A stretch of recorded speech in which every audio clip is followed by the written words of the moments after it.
ኢሳ መንገድ ነው፣ ኢሳ ሕይወት ነው፣ ኢሳ የጌቶች ጌታ ነው እልም ነበር። ማንም ቢሰማኝ አያገባኝም ነበር።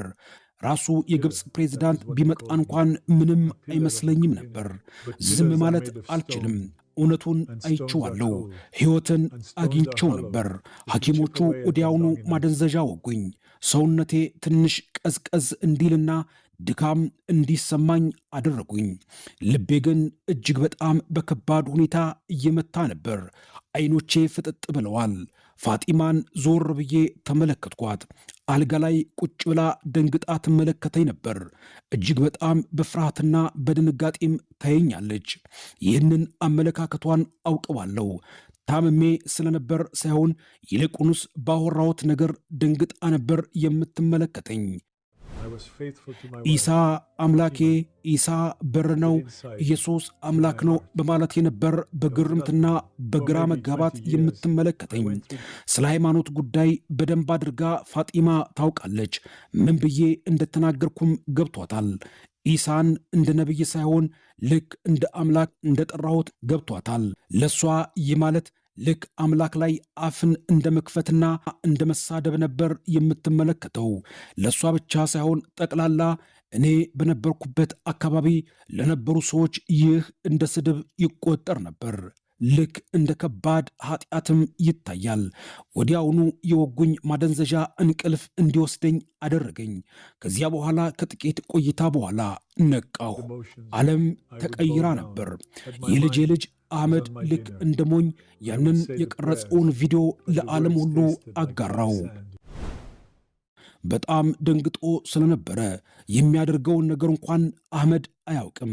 በፌስቡክ፣ በዩቲዩብ፣ በቲክቶክም ጭምር ነገሩን ገሃድ አወጣው፣ ለሌሎችም አጋራው።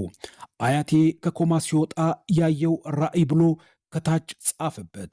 እኔም ከነቃው በኋላ በሚሊዮን የሚቆጠሩ ሰዎች ምስሉን እንዳገኙትና እንደተመለከትኩት አወቅኩኝ። በሚሊዮን የሚቆጠሩ ሕዝቦች ላይ በእጃቸው ላይ ይመለከቱኝም ነበር። ልጄም እየተንቀጠቀጠች በምስሉ ላይ የተጋራውን ቪዲዮ አሳየችኝ። ባባ ተመልከት አለች። ሰዎች ምን እያሉህ እንደሆነ ተመልከት እያለች ታሳየኛለች። ኮሜንቶቹን ተመለከትኩኝ። አዎ ኢንተርኔት እጅግ በጣም ክፉ የሆነ ስፍራ ነው። ሰዎች በእኔ ተናደው ነበር። አንዳንዶቹ ይህ ነገር አውቆ ሆን ብሎ ገንዘብ ለማግኘት እያደረገው ብለው ጽፈዋል። ሌሎች ደግሞ ይህ ውሸት ነው፣ ኮምፒውተር ያቀናበረው ነው ብለው ተናገሩብኝ። ሌሎች ደግሞ ምናልባትም አያት የሌላቸው አባት የሌላቸው ይመስል እጅግ በጣም የሚያጸየፍ ስድብ ተሳደቡ። ሌሎች ደግሞ ከሕክምናው የተነሳ አውቆ ሆን ብሎ ባህሉንና ሀገሩን ለማሰደብ ነው ብለው ጻፉብኝ። ኮሜንቶቻቸውን ካየሁ በኋላ ግን ምንም ውስጤ አልታወከም ነበር። አዎ ያስደነግጥ ነበር። በእርግጥም ከዚህ በፊት እነዚህ ሕዝቦችና ማኅበረሰቡ እንዲቀበሉኝ ነበር የምኖረው። የሕዝቡ ምሰሶና ሰው እንዳያከብረኝ ነበር የምኖረው።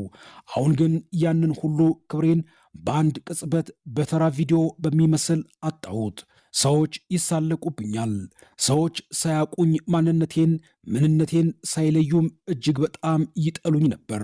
እኔ ግን ምንም አልመሰለኝም፣ ደንታም አልሰጠኝም። ያየሁትን አይቻለሁ፣ ምንም አይመስለኝም። ይህ ነገር በሙሉ አንድ ታሪክን አስታወሰኝ። መጽሐፍ ላይ አንድ ታሪክ ተጽፏል። አንድ አይነ ስውር ሰው ነበር። ታዲያ ይህ ሰው ከተፈወሰ በኋላ ሃይማኖታዊ የአይሁድ ካህናት ወደዚህ ሰው መጥተው ማን ነው የፈወሰ ብለው ጠየቁት። ታዲያ ይህ የመለሰላቸው አጭርና ግልጽ ምላሽ ነበር። ይኸውላችሁ አንድ ነገር አውቃለሁ፣ አላይም ነበር፣ አሁን ግን አያለሁ አላቸው።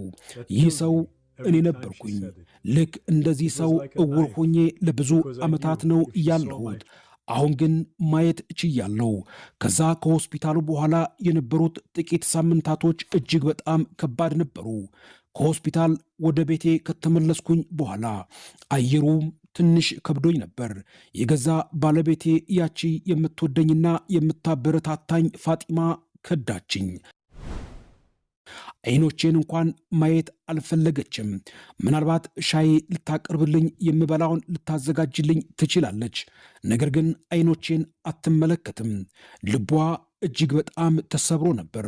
ምናልባትም ወደ ሲኦል የሚሄድ መስሏት፣ ባለቤቷን ለዘላለም ያጣች መስሏት የምታየው እይታ ያ በራሱ ህመም አለው። የእሷ ሐዘንና ህመም ማየት ያን እኔ ከደረሰብኝ የልብ ድካም የበለጠ ያማል። ጎረቤቶቼና የመንደሩ ሰዎች የኔን ምክር ለመጠየቅ ወደ እኔ መምጣት አቆሙ። ወደ ገበያ ስፍራ ሲሄድ ሰዎች ጀርባቸውን ያዞሩብኝ ጀመር። አንዳንድ ጊዜ እያየኋቸው ስለ እኔ ያወራሉ። እዩት፣ እብዱ ሽማግሌ መጣ ይሉኛል። የመስጊዱን ቁልፎች እንዳስረክባቸው ተነገረኝ።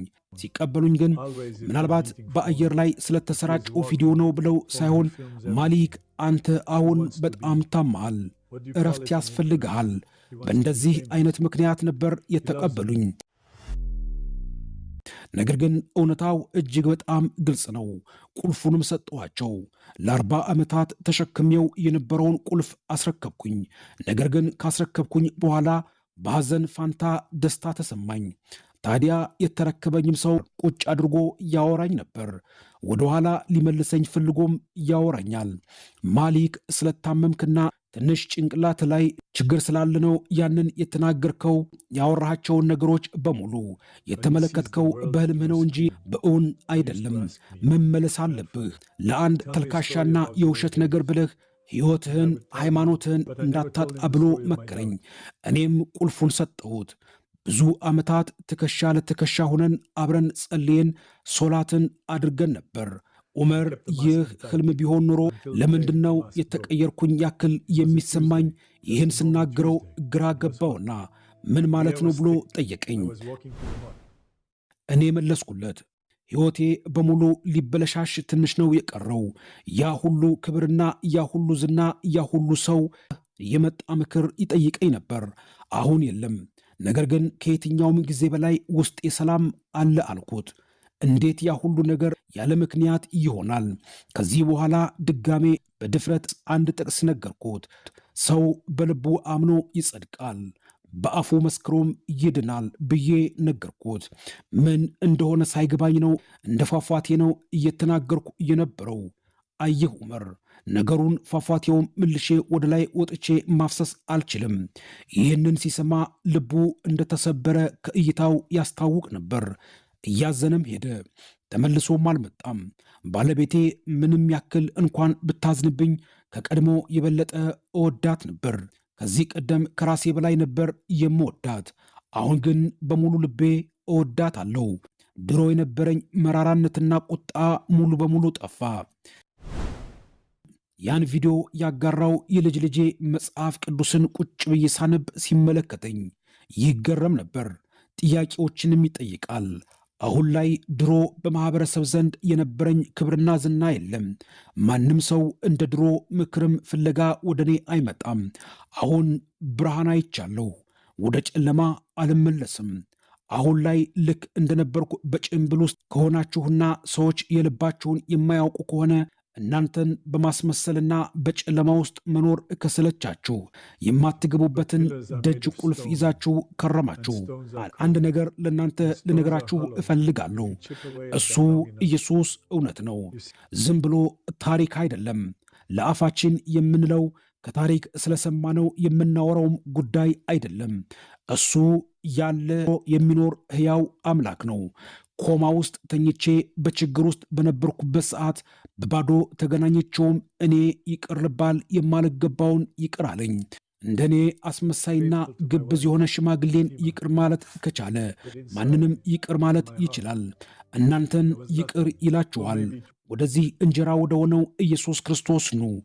እጆቹን ዘርግቶ ይቀበላችኋል። ውድ